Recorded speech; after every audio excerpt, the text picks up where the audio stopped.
Imagina esto, el mundo entero, absolutamente todo el planeta, menos Estados Unidos, decide que ya está harto y declara la guerra al mismo tiempo. Sin armas nucleares, ¿por qué? Nadie quiere convertirla en un cementerio radiactivo. Pero guerra total de todos modos, increíble. Yo estuve ahí, viendo cómo se alineaban las piezas. Y te aseguro que la arrogancia humana nunca se vio tan clara como en ese momento. Estados Unidos lleva décadas preparándose para pelear dos guerras grandes, al mismo tiempo, en cualquier parte del globo. Nadie más puede ni soñarlo. Impresionante. Pero ahora el enemigo no son solo dos potencias. Es literalmente el resto del mundo. Europa unida con Rusia, China aliada con India, y todos los demás aportando dinero, materiales o lo que puedan. Suena abrumador, ¿verdad? Spoiler, lo es, pero no de la forma que crees. El gran problema del resto del mundo no es falta de soldados ni de tanques. Es que casi nadie sabe mover todo eso al otro lado del océano. Durante 80 años, Estados Unidos construyó la flota de transporte aéreo más grande de la historia.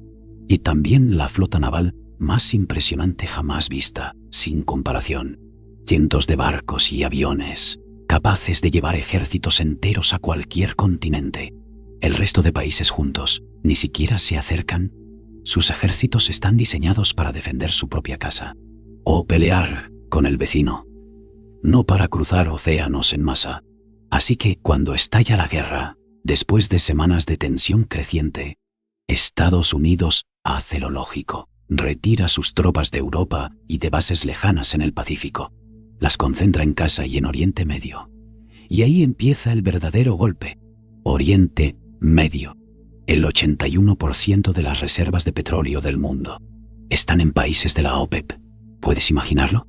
Más del 60% del petróleo que se consume pasa por el mar Arábigo, una vía vital. Estados Unidos decide cerrar el grifo, impactante, con sus portaaviones, sus casas de quinta generación y la mayor flota de aviones cisterna del planeta. Ataca refinerías, centros de distribución y rutas marítimas. Irak y Afganistán se convierten en bases intocables, desde donde los aviones americanos llegan hasta el estrecho de Hormuz y el canal de Suez sin detenerse. Los países de la región intentan resistir, pero sin mando conjunto, sin aviones de alerta temprana suficientes. Y sin guerra electrónica moderna, es un desastre. Sus defensas antiaéreas son antiguas, sus cazas obsoletos. Estados Unidos pierde algunos aviones, sobre todo los de cuarta generación. Pero los F-22 y los cientos de F-35 son casi intocables. En días, el flujo de petróleo se detiene. Un superpetrolero hundido bloquea Suez, semanas enteras. Hormuz se vuelve intransitable. ¿Cómo seguirá Europa? Depende entre el 40 y el 50% del petróleo de Oriente Medio. China absorbe la mitad de sus importaciones, una cifra enorme. Sin ese petróleo, sus economías empiezan a ahogarse. Las reservas duran meses, no años. Increíble, ¿no? Y mientras, Estados Unidos, con las 12ª reservas más grandes del mundo, se abastece tranquilamente en casa, como si nada pasara. En el Pacífico Occidental, la historia se repite. 1/3 del comercio mundial pasa por el mar del sur de China. 5 trillones de dólares al año. Estados Unidos bloquea todo. China lanza cientos de misiles balísticos contra Guam y las flotas americanas.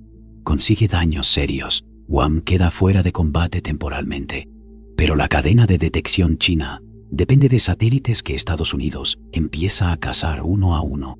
Al mismo tiempo, los submarinos nucleares americanos, los más silenciosos y avanzados del planeta, se acercan a las costas chinas. Su presencia es inquietante. Un paso en falso podría ser catastrófico. China tiene 60 submarinos, pero ruidosos y fáciles de rastrear. En pocas semanas, el bloqueo podría ser total. India intenta ayudar, pero Japón se mantiene a la defensiva. Su fuerza aérea no llega lejos sin reabastecimiento masivo. Nadie puede romper el cerco submarino americano. Es impenetrable. Europa y Rusia quieren reconquistar Oriente Medio para reabrir el petróleo, mover ejércitos a través del océano contra la marina más grande de la historia parece casi imposible. Tardarían meses en concentrar fuerzas por tierra, quemando el poco combustible que les queda. Es desesperante. ¿Cómo resistirían tanto tiempo? Al final, es una guerra de desgaste. Estados Unidos no necesita invadir a nadie. Solo mantiene los bloqueos. Corta el petróleo y el comercio. Y espera pacientemente. El tiempo juega a su favor.